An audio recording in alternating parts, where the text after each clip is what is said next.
어, 참 좋으신 하나님을 찬양합니다.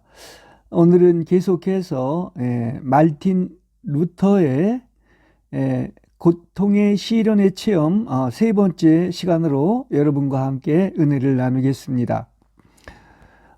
루터의 십자가의 신학은 믿음으로 의롭게 되는 칭의의 신학이고, 칭의의 신학은 영적 시련의 신학입니다. 이렇게 기독교의 근간이 되는 그렇게 믿음으로 의롭게 된다는 것은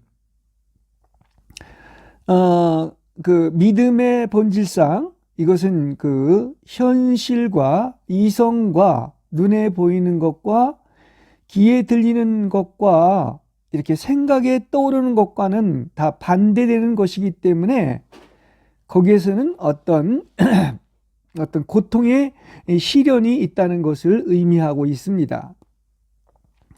그리스도인은 계속해서 시험을 받습니다.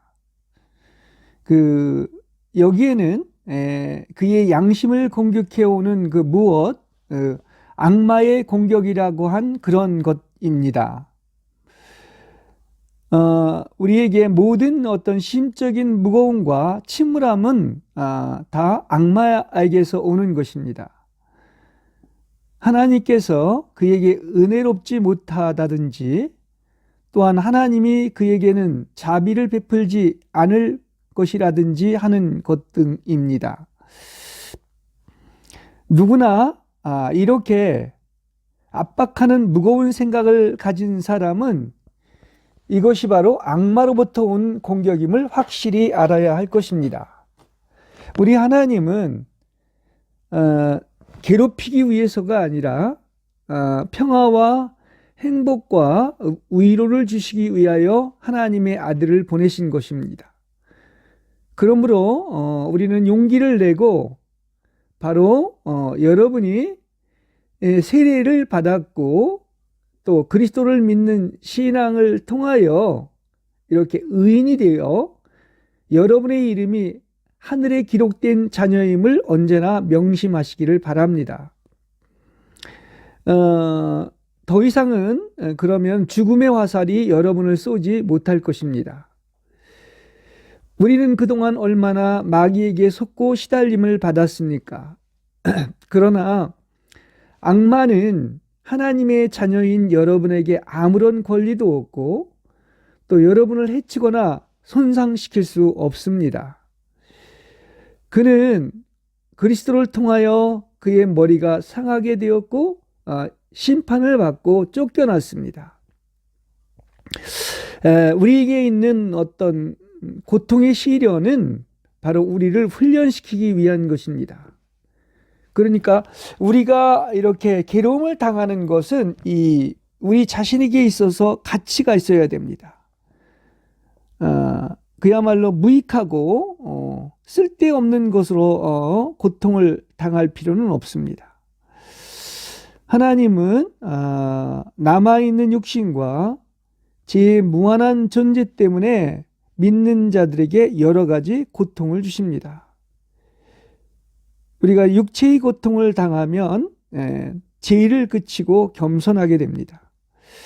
그러므로 이렇게 믿는 자가 꼭 괴로움을 당하지 않고 잘 살아야 한다고 생각하는 것은 이건 타당한 것이 아닙니다. 오히려 의인이기 때문에 괴로움을 당할 수가 있는 것입니다.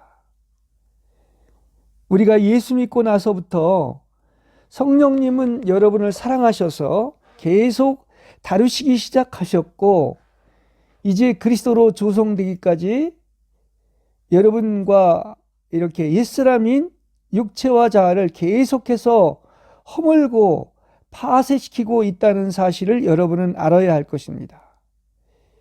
이것이 바로 성령님이 역사하시고 운행하시는 것입니다. 그러므로 경건한 자도 믿음으로 의롭게 되었지만 우리의 남은 육체 때문에 번뇌를 당하는 것입니다. 그래서 우리 진실로 주님을 따르려 하는 자들은 모든 것을 버려두고 주님을 쫓아야 합니다. 마태복음 19장 16절에서 26절에 보면 그 부자 청년의 이야기가 나옵니다. 그런데 거기에서 특히 이제 예수님이 말씀하시는 것이 우리가 온전해지기를 원한다면은 어떤 것입니까? 그대가 가진 모든 것을 팔아서 가난한 사람들에게 나누어 주고 나를 따르라고 하신 것입니다. 예수님이 이 말씀을 하신 것은 그에게 한 가지 부족한 것, 걸림돌이 있었는데 바로 그 한 가지 때문에 이렇게 모든 것을 팔아서 가난한 사람들에게 나누어 주고 나를 따르라고 하신 것입니다. 이것은 온전해지기를 원한다는 말은 이제 여러분이 상을 받고 하나님의 왕국에 들어갈 수 있는 것을 이야기하고 있는 것인데, 자, 그러려고 하면은 하나님의 아닌 특별히 자아가 무의 길인 모든 것을 버리고 주를 쫓는 것이 요구되는 것입니다. 그래서 사람으로서는 불가능한 것들이 하나님으로서는 가능하기에 성령님은 계속해서 여러분을 헐어버리시고 자아를 파쇄시키는 것입니다. 이것은 하나님이 여러분을 사랑하시기 때문에 이렇게 성령이 이렇게 파쇄하시는 것이고, 그래서 하나님의 왕국에 들어갈 자들을 다루시고 십자가에 못 박게 하심으로 온전하게 되는 것입니다. 그렇습니다. 진실로 아름다운 사람이 무엇입니까? 옛사람인 자아가 죽고 파쇄된 사람이 참으로 아름다운 사람이다, 이야기를 할 수가 있겠습니다. 이것이 또한 구약에서 대표적으로 우리 그 야곱이 이렇게 자아가 파쇄된 사람이고, 또 뭐 말할 것도 없이 사도 바울이 자아가 파쇄된 사람의 특징을 하고 있습니다. 그리스도인은 오직 그리스도만을 믿고 신뢰해야 합니다. 루터는 나는 밤낮 유혹을 받았으나 성서의 말씀으로 어떻게 악마를 늘 이길 수 있는지를 알고 있었다, 이렇게 고백하고 있는 것입니다. 그러니까 루터가 얻은 힘의 원동력은 역시 성서를 아는 것이었습니다. 그렇죠. 그래서 하나님은 그의 말씀으로 신앙을 일으킨다고 하셨습니다. 말씀을 들음으로 신앙이 생기는 것이죠. 이렇게 성경을 안다고 하는 것, 그 약속의 말씀인 사실을 안다고 하는 것은 이와 같이 중요한 것입니다. 그래서 성경에는 모든 답이 있고, 이렇게 십자가에 못 박히신 그리스도는 교회 안에 있는 모든 문제에 대한 해답이 됩니다. 해답이 다 성경 안에 있는 것입니다. 자, 우리는 이 모든 유혹 가운데서 바로 그 문제를 생각함으로 유혹에 빠지지 않도록 하시기를 바랍니다. 그렇지 않으면 반드시 죄 가운데 떨어지게 될 것입니다. 자, 이렇게 설명을 드릴 수가 있겠습니다. 왜냐하면 뱀이 일단 그 머리만 구멍에 넣으면 이제 그 몸과 함께 이렇게 전체가 그 미끄러져 구멍에 들어갈 것이기 때문인 것입니다. 그러니까 뱀이 주는 이렇게 생각을 처음부터 막아야 되는 그러한 원칙이 있는 것입니다. 야고보서 4장 7절에서는 마귀를 대적하라, 그러면 마귀가 여러분을 도망갈 것이라고 이렇게 얘기했습니다. 그래서 우리는 이렇게 큰 유혹 가운데서 죄를 두려워하나 두려움 가운데 머물러 있지 마시고 오직 하나님의 은총만을 의지하시는 여러분이 되시기를 바랍니다. 자, 우리가 모든 유혹 가운데 빠질 때 여러분은 눈을 감고 그 문제를 생각하지 마시고 다만 말씀만을 따르시기를 바랍니다. 말씀 밖에는 공경과 번뇌밖에 없는 것입니다. 말씀 안에서만이 어떤 자유와 평화가 있는 것입니다. 하나님께서는 유혹과 번뇌를 통하여 그분의 말씀의 능력과 힘을 실증하십니다. 사탄은 양심과 하나님의 진노의 두려움으로 마음을 부단히 유혹합니다. 그러므로 우리는 육의 감정을 극복하고 하나님의 말씀에만 달라붙어야 하는 것입니다. 그래서 여러분은 자신에게서 나와서 나의 문제가 아니고 바로 그리스도에게로 가시는 여러분 되시기 바랍니다. 그리스도만 바라보고 믿음을 구하시는 여러분이 되시길 바랍니다. 하나님은 어린 양이시며 우리의 죄를 위한 희생 제물이십니다. 악마와 죄와 죽음은 이미 그리스도 안에서 십자가에 못 박혔습니다. 그렇기 때문에 우리는 그리스도 안에 있어야 하는 것입니다. 사탄을 정복할 수 있는 한 가지 길은 그래서 사탄이 준 생각을 아예 처음부터 무시하는 것입니다.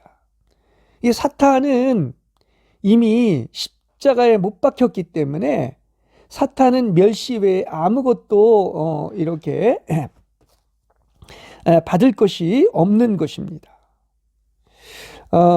여러분이 이렇게 머리의 생각 가운데서 무거운 생각에 잠기면 잠길수록 여러분은 여러분 자신을 더욱더 억압하게 된다는 것입니다.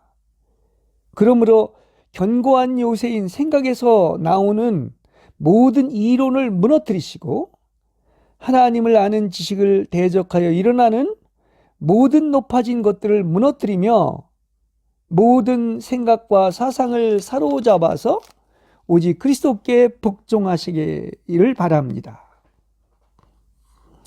우리는 이미 죄와 사망의 법에서 해방되어 생명의 성령의 법 안에 있고 더 이상은 육체를 따라 행하지 않고 영을 따라 행하며 또 육체의 일들을 생각하지 않고 그 영의 일들을 생각하시기 바랍니다.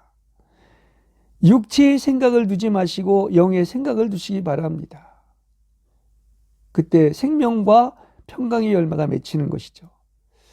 여러분은 영 안에 있는 그리스도께 속한 사람들인 것입니다. 그러므로 더 이상 옛 창조에 속한 아담 안에 있지 마시고 새 창조인 그리스도 안에 머무는 사람들이 되시길 바랍니다. 모든 것은 내가 하는 것이 아니요 이제는 나와는 상관없고 내 안에서 그리스도께서 하시는 것입니다. 그러므로 어떤 유혹이 있을 때 그 문제를 붙잡지 마시고 그것은 더 이상 나와는 상관없으니 오직 내 안에 사시는 그리스도 하나님만 바라보고 그분을 믿는 완전한 믿음과 그분만을 의지하시고 그분만의 말씀을 따르시길 바랍니다. 이게 영의 인도를 받아서 영 안에서 사는 그리스도인인 것입니다. 악마는 고독할 때 더 쉽게 유혹을 합니다. 사람들은 많은 사람들 가운데 있을 때보다 혼자 있을 때 더 많고 더 큰 죄들을 범합니다. 하와도 혼자 있을 때 악마가 와서 그를 속였던 것을 알 수가 있습니다. 그러니까 외로울 때 사람들을 유혹할 수 있는 기회와 때가 악마에게 주어지기 때문에 사람들은 홀로 있을 때 살인, 강도, 절도, 간음 및 음행을 범하는 것입니다. 어떤 사람이 있을 때는 흉악한 죄를 범할 기회의 때가 주어지지 않습니다. 그래서 그리스도께서는 나의 이름으로 모인 두세 사람이 있는 가운데 반드시 함께 하시겠다고 약속하셨습니다. 성경에 죄를 지은 사람들을 보면 그렇습니다. 다윗도 혼자 있으며 한가할 때 오히려 간음과 살인을 저지르게 되었습니다. 우리는 나쁜 모든 것을 더 세심히 생각하고 기억하며 또 우리의 일 가운데서 좋은 일보다 어떤 것이 잘못되면 이것에 대해 더 열중하여 생각에 잠기게 됩니다.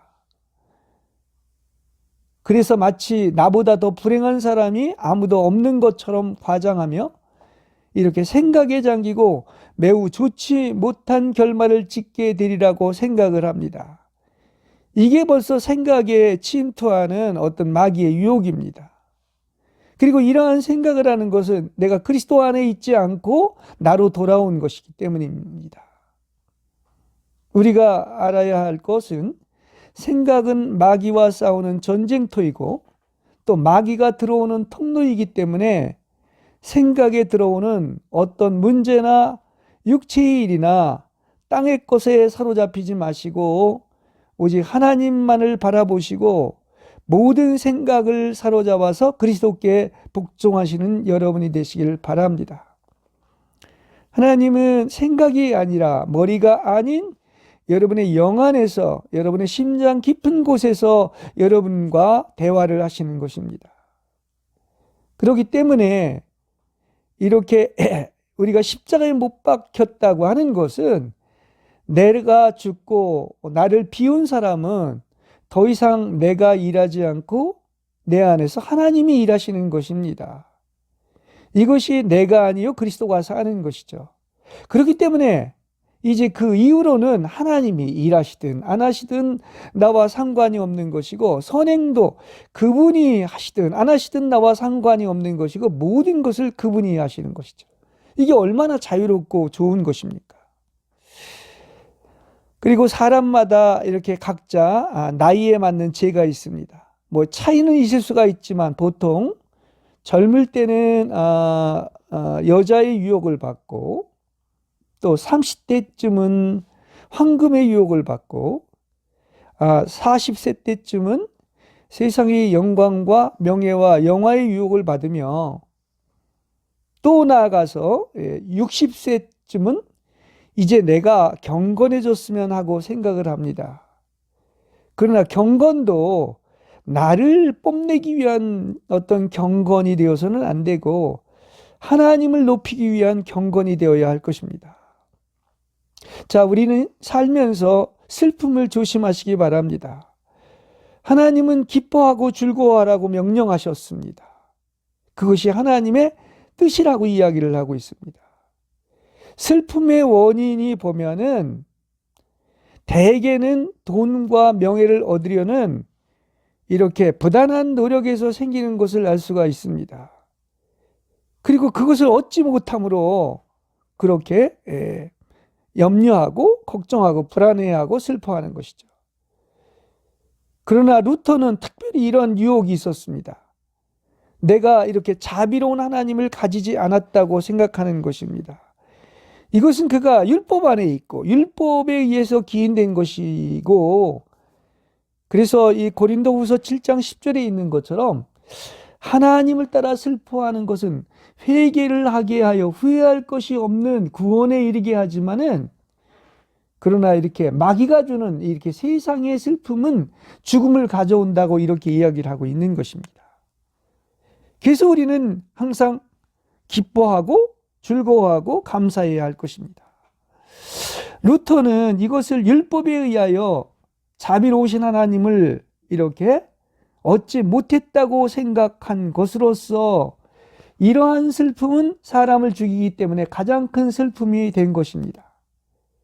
그러나 이제 그러한 어떤 율법에 의한 것이 아니라 믿음에 의해서 의인은 믿음으로 산다고 하고 그래서 그 놀랍고 자비로운 하나님을 만났기 때문에 그는 완전히 달라져서 이제 그야말로 하나님, 그 전치한 하나님은 가장 자비롭고 은혜로운 하나님으로 믿게 된 것입니다. 그래서 믿음에 아무 부족이 없는 거예요. 어떤 처지와 환경에 있든지. 하나님을 믿는데 죄와 율법으로 인해 분노하시고 심판하시는 하나님이라고 한다면 얼마나 슬프겠습니까? 그러면 과연 하나님이 살아계신지 그리고 나를 사랑하시는지 의심이 되는 것입니다. 그런데 보십시오. 우리가 언제 가장 달콤하고 감사하고 기쁘고 힘이 나니까 바로 그야말로 믿음으로 살 때, 다시 말하면 내가 믿는 하나님이 가장 자비롭고 정의로우며 이렇게 하나님같이 좋으신 분은 없다고 이렇게 그리스도를 얻을 때, 그리고 그것이 믿어질 때 이렇게 가장 달콤하고 감사하고 기뻐하고 행복하고 찬양하게 되는 것입니다. 우리가 사실 하나님을 모르고 오해해서 그럴 뿐이지, 정말 우리가 진실로 하나님을 안다면은 좀 비교 불가할 정도로 하나님같이 자비롭고 나를 사랑하시는 하나님은 없는 것입니다. 그러니까 결국은 이렇게 신앙의 어떤 훈련을 통하여 나를 다루시는 것은 바로 이 좋으신 하나님을 알게 하기 위한 것임을 알아야 될 것입니다. 이렇게 하나님은 부드러운 손길로 나를 어루만져 주시고 작고도 은밀한 것까지도 보살피시고 돌보시는 하나님이신 것입니다.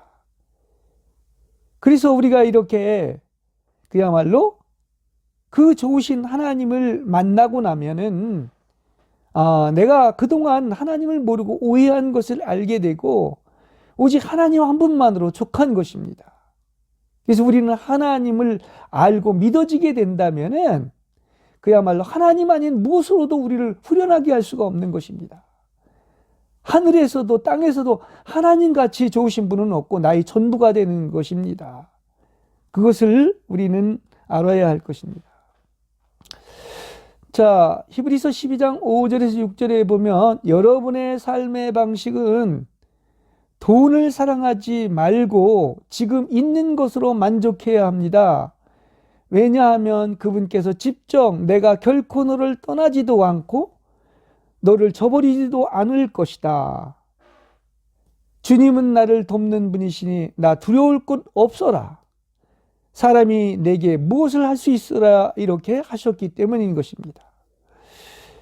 베드로전서 5장 7절에서도 여러분의 모든 염려를 하나님께 맡기십시오. 왜냐하면 하나님께서 여러분을 돌보시기 때문입니다. 이렇게 얘기하고 있습니다. 근데 여기에 두 단어가 참 재미가 있는데, 여기 모든 염려를 맡기라고 하는 것은 영어로 캐스트로, CAST 캐스트로, 이거는 더 이상 이제 내 일이 아니고 하나님의 일이기 때문에 하나님께 완전히 던져버리는 것입니다. 그리고 하나님께서 여러분을 돌보신다고 했는데 완전히 하나님이 여러분을 케어하시는 것입니다.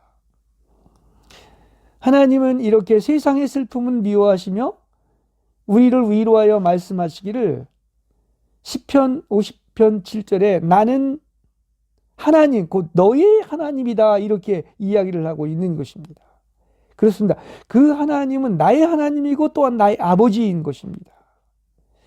자, 그런데 우리는 하나님을 오해하고 또한 나가서 쓸데없는 아무런 가치가 없는 생각이 나를 어리석게 할 때가 있다는 사실인 것입니다. 그렇기 때문에 오직 주님만을 이렇게 주목하시고 바라보시고 이렇게 영의 생각을 하는 여러분이 되시길 바랍니다. 그러니까 우리는 이렇게 생각을 이렇게 다른 방향으로 돌려서 하나님을 향해야 하고 또한 그리스도가 살아계시다고 말할 수 있도록 언제나 그리스도를 생각하시는 여러분이 되시기를 바랍니다. 사실 하나님을 알면 알수록 하나님은 정말로 부족함이 없고 좋으신 분일 뿐만 아니라 기쁨의 하나님이십니다. 여러분을 결코 죽일 생각을 가지시지 않은 자비로운 하나님을 가지고 있기 때문에 그리스도인은 즐거운 사람이 되어야 할 것입니다. 이렇게 그리스도인은 즐거운 사람일 것이며 또한 즐거운 사람이 되어야 합니다. 만일 그렇지 못하다면 이것은 악마에 의해서 유혹을 받고 있는 것이다 말씀을 드릴 수가 있겠습니다. 루터는 이렇게 말하고 있습니다. 나는 매우 큰 유혹을 당하였습니다. 그것은 나의 전신을 소모시켰습니다. 나는 거의 호흡을 할 수도 없었습니다. 그리고 아무도 나를 위로할 수 없었습니다. 모든 사람은 말하기를 우리는 이런 유혹에 대하여 아무것도 모른다고 하였습니다. 그리하여 나는 말하기를 그렇다면 이러한 마음의 슬픔을 당한 사람은 나 하나밖에 없습니까? 라고 하였습니다.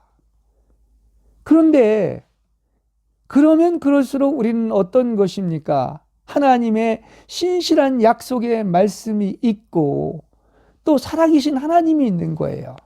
그래서 그리스도만을 생각하고 이렇게 그리스도만을 바라보라는 그러한 말인 것입니다. 우리가 유혹이나 역경이 없이는 고맙게 여길 수 없는 하나님의 은총의 위대함은 이러합니다. 만일 내가 적 그리스도의 세력이나 거짓 형제들에 의하여 유혹을 받고 괴로움을 받지 않았다면 나는 나의 천부의 재능을 몹시 자랑했을 것이라고 루터는 말하고 있습니다. 그렇다면 나는 나의 큰 능력을 가지고 악마에게 가고 기도도 안 했을 것이고 모든 것을 하나님에게서가 아니라 나의 재능으로 돌렸을 것이라고 이야기를 하고 있습니다. 그래서 오히려 시련을 만나면 기쁘게 여기라고 이야기하고 있는 것처럼 자신은 오히려 유혹이나 역경을 통해서 어떤 것입니까? 그렇기 때문에 이렇게 기도도 했고 또 나아가서 악마에게 속지 않았고 또 나아가서 겸손의 공부를 할 수 있었다고 이렇게 말을 하고 있는 것입니다. 성경의 바울과 같은 위대한 성도들이 이 세상에서 받는 유혹은 죽는 사람들이 느낀 번민보다 훨씬 더했습니다. 네. 이것을 다 견디어낼 수 있었던 것은 하나님의 은혜로서 이렇게 하나님은 감당할 시험만을 허락을 하시는데 이 각자에게는 어떤 십자가의 크기가 있고 믿음의 분량이 있는 것을 알 수가 있습니다. 하나님께서는 오히려 그런 사단에 가신 십자가를 통하여 어떻습니까? 내 은혜가 족하도다 이렇게 오늘 은혜를 쏟아 부어주심으로 말미암아 오히려 나의 능력은 사람이 약할 때 온전하게 나타내기 때문이라고 이렇게 바울이 이야기를 하고 있는 것입니다. 그래서 바울이 이러한 어떤 체험을 한 것은 많은 어려움에 빠져 있던 사람들에게 있어서 삼층천이나 낙원을 이렇게 경험한 것보다 정말로 힘이 되는 그러한 말씀이었던 것을 알 수가 있습니다. 왜냐하면 바울이 당한 그런 고통의 시련에 대하여 바울이 어떻게 이겼는지 그것은 바로 무엇입니까? 이렇게 하나님의 은혜가 이렇게 족하도다, 충분하도다, 하나님의 은혜로 말미암아 이겼던 것을 이야기하고 있기 때문인 것입니다. 자, 나는 경험에 비추어 이 유혹 가운데서 여러분의 영혼을 어떻게 다루어야 하는가를 말할 수 있다. 루터는 말을 하고 있습니다. 쉽게 얘기한다고 하면 내가 먼저 겪었기 때문에 이렇게 영적인 시련을 겪었기 때문에 이렇게 고통의 시련을 겪는 자에게 다 말해줄 수 있는 것입니다. 그렇죠. 이것이 이제 소위 말한다면 사망이 나에게 역사하면 이제 다른 사람에게는 생명을 공급해 줄 수 있는 거예요. 그렇습니다. 그래서 많은 다름을 받고 이렇게 불을 통과한 사람은 다른 사람에게 줄 것이 많은 것입니다. 다른 사람에게 이렇게 생명을 공급해 줄 수가 있는 것입니다. 자기가 경험하고 다뤄보지 않은 것을 어떻게 말해 줄 수 있겠습니까? 여러분이 슬픔이나 실망이나 어떤 다른 양심의 고통에 의하여 유혹을 받을 때는 그 문제에 빠지지 마시고 먹고 마시며 사람들과 더불어 즐겁게 대화를 하시고 특별히 영적인 사람과 교통하시기를 바랍니다. 즉 영적인 일을 영적인 사람에게 교통하는 것입니다. 자, 경건한 사람이 당하는 유혹은 오히려 매우 많은 것을 이루고 가장 믿음직한 훈련소라고 이야기를 할 수가 있겠습니다. 그 광야에 우리는 있어야 되는 것이죠. 그때 어떻게 되는 것입니까? 모든 동서남북이 막히고 하나님이 광야에 두신 것은 그야말로 이렇게 하늘을 바라보게 하셨고, 과연 하나님의 말씀을 순종하는지 하는 것을 알게 하기 위한 것이었습니다. 때문에 이렇게 유혹을 받지 않는 사람은 아무것도 알지 못합니다. 그래서 이것을 이렇게 가장 잘 이야기해 주는 것이 이렇게 시편이 여러 가지의 면에 있어서 말로 유혹과 고난 및 번뇌에 대해서 말하고 있는 시편입니다. 그러한 것들로 가득 차 있는 가장 내용이 많은 것이 시편입니다.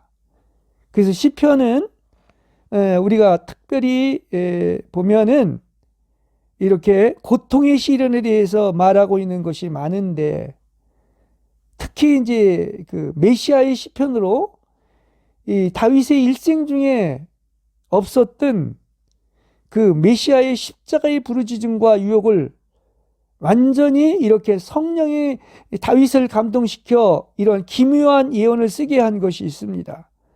그것이 여러 편이 있지만 특별히 시편 22편을 보면 나의 하나님 어찌하여 나를 버리셨나이까, 이렇게 1절에서 말을 하고 있습니다. 이것은 예수님이 십자가상에서 고통의 시련을 당할 때 그대로 하신 말씀입니다. 나는 벌레요 사람이 아니라 나는 물같이 쏟아졌으며 내 모든 뼈는 어그러졌으며 내 혀가 이틀에 붙었나이다. 시편 22편에서 그야말로 예수 그리스도께서 십자가상에서 당하시는 그러한 모든 내용을 아주 소름이 끼칠 정도로 정확하게 묘사하고 있는 것입니다. 이것은 다윗이 그런 것을 당한 것이 아니라 이렇게 다윗이 성령의 감동으로 말미암아 이렇게 쓰게 된 것을 말을 하고 있습니다. 자, 루터는 이렇게 또한 말합니다. 만일 내가 더 오래 산다면 나는 마지막으로 쓰고 싶은 책이 있습니다. 루터가 3,000권의 아티클을 썼다고 하는데, 가장 루터가 이렇게 오래 산다면 이렇게 쓰고 싶은 책이 바로 뭐냐? 고통의 시련인 안펙퉁에 대한 책을 이렇게 쓰고자 한다고 이야기를 하고 있습니다. 왜냐하면 자기가 이제 하나님을 이렇게 전치하는 과정에서 이러한 유혹이 없이 사람은 성서나 믿음이나 하나님에 대한 두려움과 하나님의 사랑을 올바로 평가할 수 없기 때문이라고 이렇게 이야기를 하고 있습니다. 이러한 고통의 시련인, 이렇게 영적인 시련인 유혹이 있었기 때문에 성서를 알고 또 믿음으로 사는 것과 또 하나님에 대한 두려움과 하나님의 사랑을 올바로 알게 되었기 때문인 것입니다. 그래서 루터는 그렇게까지 얘기를 합니다. 유혹을 겪어본 일이 없는 사람은 소망을 가진다는 것이 무엇을 뜻하는지 알지 못하기 때문이라고 이야기를 하고 있습니다. 게테가 그런 말을 했죠. 왜 눈물 젖은 빵을 먹어보지 않고는 인생에 대해서 논하지 말라고 이야기를 했는데, 유혹을 겪어본 일이 없는 사람은 참된 소망을 가진다는 것이 무엇을 뜻하는지를 알지 못하기 때문이다. 이렇게 루터는 이야기를 하고 있는 것입니다. 그래서 이렇게 칭의와 십자가에 못 박히신 그리스도와 고통의 시련인 안펙퉁의 체험을 통해서 그야말로 루터는 하나님을 정확하고 깊이 알게 되었고, 성경에 나오는 성자들의 생애와 바로 예수 그리스도께서 다 이러한 유혹을 겪으셨다고 이야기를 하고 있는 것입니다. 그러니까 심한 이런 고통의 시련을 겪지 않았다면은 그렇게 분명하게 하나님을 발견하지 못했을 것이라고 루터는 이야기를 하고 있는 것입니다.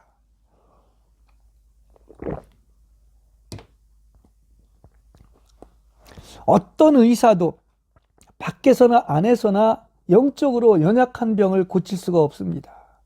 이건 누구만 고칠 수 있는가? 불을 통과하고 고통의 시련을 겪은 사람들을 통해서 그야말로 이렇게 병을 고칠 수가 있는데, 악마의 화살과 비탄을 물리치는 데 가장 적합한 것은 역시 하나님의 말씀과 기도 외에는 아무것도 없습니다. 근데 이런 모든 공과를 어디서 배웠는가? 고통의 시련을 통하여 다루심을 받고 바로 어떤 것입니까? 그야말로 하나님을 알고 얻게 된 것입니다. 유혹의 가장 큰 효과적인 구제책은 유혹에서 여러분의 생각을 떼어놓는 것입니다. 그러니까 그러한 유혹이 올 때 즉시 영에 둔 생각을 하고 위의 것인 하늘의 것만을 생각하시고 육체에 둔 생각, 땅에 있는 것들이라면 그것을 생각하지 마시기 바랍니다. 그렇죠? 완전히 그런 생각을 떼어놓으시기 바랍니다. 그러니까 그 문제를 보지 마시고 하나님을 바라보시기 바랍니다. 육체에 둔 생각은 죽음이며 사람의 일이나 그 문제를 붙잡거나 땅의 것을 생각한다면 그것은 이미 이 마귀가 준 생각에 붙들린 것이다. 이렇게까지 이야기를 할 수가 있습니다. 그리고 이것을 또한 우리는 분별할 줄 알아야 됩니다. 우리 주님은 믿음의 창시자이며 완성자이시므로 오직 믿음으로 사는 우리는 예수님만을 주목하고 바라보시고 오직 말씀, 그 신실한 약속의 말씀만을 믿으시길 바랍니다. 그러니까 체험이나 어떤 환경이나 현실이 아니죠. 가장 확실한 것은 천지개벽해도 변하지 않은 신실한 언약의 말씀을 믿는 것입니다. 우리가 사탄의 유혹을 무시하는 것보다 이것을 피할 수 있는 더 좋은 방법은 없습니다. 그렇습니다. 완전히 무시한다는 건 뭡니까? 이게 나하고 상관없는 것이다 하는 것이죠. 쉽게 예를 들어서 여러분이 길을 갈 때 만일에 짖는 개를 무시해 버린다면 그 개는 물거나 짖지를 않을 것입니다. 그러나 개에게 반응을 하고 개를 때려서 성나게 한다면 그 개는 여러분을 공격할 것입니다. 악마도 마찬가지입니다. 여러분을 공격할 때 무시하지 않고 그 문제에 빠져들면 악마는 더욱더 힘써 유혹하려고 할 것입니다. 우리는 그리스도의 사랑에 사로잡혀 있는 자들로서 언제나 영 안에 있고 그리스도 안에 있어야 하는 것이죠. 그래야 또한 하나님의 임재 아래 있는 것입니다. 그러니까 우리는 아담 안이나 예창조 안에 있는 것이 아니라 영 안에 그리스도 안에 있는 것을 얘기합니다. 그러니까 우리는 살든지 죽든지 그리스도 안에 있고 주님을 기쁘시게 해드리려는 것을 목표로 삼아야 합니다. 그러니까 하나님을 사랑하고 그분을 기쁘시게 해드리는 것은 뭡니까? 그분 외의 다른 것을 다 이탈하는 것이에요. 그러니까 신앙생활은 뭡니까? 실제인 체험이 있다고 하는 그 말은 바로 뭐냐? 그분 외에는 붙잡지도 말고 맛보지도 말고 만지지도 마시고 오직 믿음으로 사는 것을 이야기하고 있는 것입니다. 육신을 입으시고 유혹을 받으신 그리스도는 모든 유혹 가운데서 하나님 앞에 가장 좋은 중재자이신 것을 알 수가 있습니다. 히브리서 4장 15절 16절에 보면 우리의 대제사장은 우리의 연약한 느낌을 공감하시지 못하는 분이 아니라고 그랬습니다. 옛날 번역은 채울하지 않는 분이 아니라고 얘기를 하고 있는데 그분은 모든 점에서 육신을 입고 오셔서 우리와 마찬가지로 고통의 시련인 유혹을 받으신 분으로서 그분은 누구보다도 우리가 겪는 고통의 시련을 알고 계시고 도우신다고 하는 사실인 것입니다. 그리고 이것을 모르는 무지한 빗나간 사람들에게 바로 동정심을 베풀어 주시는 분입니다. 그러므로 하나님은 지금까지 나를 모르고 계신 것이 아닙니다. 다 보고 있었고 알고 있었고 또 나아가서는 함께 고통을 당하고 고통의 시련을 함께 겪으셨던 것입니다. 그래서 곤경이 있고 고난이 있는 곳에 하나님이 계시다고 말한 것입니다. 오직 의인은 믿음으로 사는 것인데 그 칭의는 그야말로 가장 중요한 모든 어떤 기독교의 근본이 되는 그러한 진리이고 교리인 것을 알 수가 있습니다. 루터에 있어서도 마찬가지죠.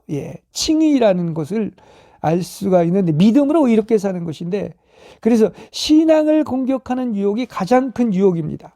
다른 것은 좀 이렇게 흔들릴 수가 있지만 신앙이 흔들릴 때는 이건 가장 큰 유혹이라고 이야기를 할 수가 있습니다. 그래서 신앙이 흔들리고 절망의 나락에 떨어질 때 바로 산채로 지옥에 떨어졌다는 것을 체험하게 됐다 이야기를 하고 있는 것이죠. 왜냐하면 신앙은 다른 모든 유혹과 재난을 정복할 수 있는 것이기 때문입니다. 그리하여 신앙이 유혹에 패한다면 가장 작은 것이라도 사람을 억눌리게 될 것입니다. 이게 이제 그 어떤 신앙과 시련, 믿음의 시련이라는 이런 말이 있는데, 그렇습니다. 우리가 믿음이 옮겨지느냐, 아니면은 나아가서 그 유혹인 앞에 가로막혀 있는 산이 옮겨지느냐 하는 그러한 것입니다. 그렇죠. 그러니까 믿음이 있으면 산이 옮겨질 것이고, 또 안 나가서 믿음이 없다면 산이 옮겨지지 않을 것입니다. 그러나 우리가 신앙이 견고하다면 어떠한 무서운 재난도 무시할 수가 있습니다. 왜냐하면 하나님 아버지가 나의 아버지이고 그리스도의 끊을 수 없는 사랑이 있기에 넉넉히 이기게 될 것입니다. 이렇게 믿음이 이긴다고 했습니다. 믿음이, 요한 1서 5장 14절에서 믿음이 이긴다고 했는데, 믿음이 건전할 때 다른 모든 유혹은 다 약자가 되기 때문인 것입니다. 그래서 믿음이 있으면 가로막힌 산이 번쩍 들리워서 저 바다에 던져준다고 말을 한 것입니다. 자, 우리 주 하나님은 참으로 겸손하고 온유하며 괴로움 당하는 자의 하나님이십니다. 그래서 하나님은 이렇게 겸손하고 온유한 그러한 괴로움을 당하는 사람에게서 온전해지는 능력을 보여주십니다. 그러니까 하나님의 생각과 마음을 가진 자에게 이렇게 온전해지는 능력을 보여주십니다. 하나님은 내가 할 수 없고 우리의 연약함 안에서만이 그의 능력을 보여줄 수 있는 것입니다. 왜냐하면은 내가 할 수 있다는 것은 이렇게 바로 뭡니까? 율법의 행위죠. 그렇지 않습니까? 그러나 내가 연약하다고 하는 것은 나는 아무것도 할 수 없고 오직 믿음으로 사는 자이기 때문에, 그래서 하나님이 연약할 때만 그의 능력을 보여줄 수가 있다고 하는 사실인 것입니다. 그러므로 하나님은 내가 꺼져가는 등불이고 이렇게 그야말로 상한 갈대라는 것을 알 때 하나님께서는 상한 갈대를 꺾지 않고 꺼져가는 등불도 끄지 않는 것입니다. 그래서 내가 가장 연약할 때 그분이 가장 강한 능력으로 나타나는 것입니다. 하나님은 유혹이 우리로 하여금 기도하게 하고 하나님만 완전히 의지하게 할 때 이렇게 하나님은 좋아하시는 것이죠. 그러나 오히려 유혹으로 말미암아 우리가 절망할 때 하나님은 유혹을 미워하시는 것입니다. 그래서 우리는 이렇게 어려움으로 고난당할 때는 여러분은 기도하시고 하나님만 의존하시는 여러분이 되시고, 또 즐거울 때는 하나님께 찬송하는 여러분이 되시기를 바랍니다. 지금 이제 제가 연속 3주에 걸쳐서 고통의 시련인 그 어떤 유혹, 다시 말하면 안팩통에 대해서 말씀을 드렸는데, 신기하게도 영적 어떤 시련은 어떤 것입니까? 오히려 사람을 넘어뜨리는 것이 아니라 더욱더 하나님의 말씀 가운데 깊이 뿌리를 내리게 한다는 것을 알 수가 있습니다. 그렇죠. 나무에 바람이 막 불면은 더욱더 뿌리가 견고하게 이렇게 서 있을수록 어떤 것입니까? 더 강해지는 것을 알 수가 있죠. 시련은 결코 우리를 파멸하지 못하고 훈련시켜서 최고의 걸작품이 되게 합니다. 왜냐하면 우리 하나님이 함께 하시기 때문인 것입니다. 영광의 신학인 이렇게 안일한 방법으로는 구원을 얻을 수가 없습니다. 오히려 우리는 이렇게 하나님은 사랑하는 자를 징계하시고 채찍질 하신다고 이렇게 이야기를 하고 있습니다. 이렇게 십자가상의 그리스도와 같이 우리도 이렇게 고통과 시련을 거쳐서 이렇게 구원을 완성하는 열매를 맺게 되는 것입니다. 그래서 의의 평강의 열매를 맺는다고 이야기를 하고 있는데, 하나님께서는 그래서 사랑하는 자를 징계하고 채찍질을 하시는 것입니다. 우리는 이렇게 3번에 걸친 어떤 고통의 시련에 대한 말씀을 통하여 고통의 시련이 없이는 참된 신앙과 그토록 자비로운 하나님을 얻을 수 없었을 것이라는 것을 이렇게 간증하게 된 것입니다. 할렐루야.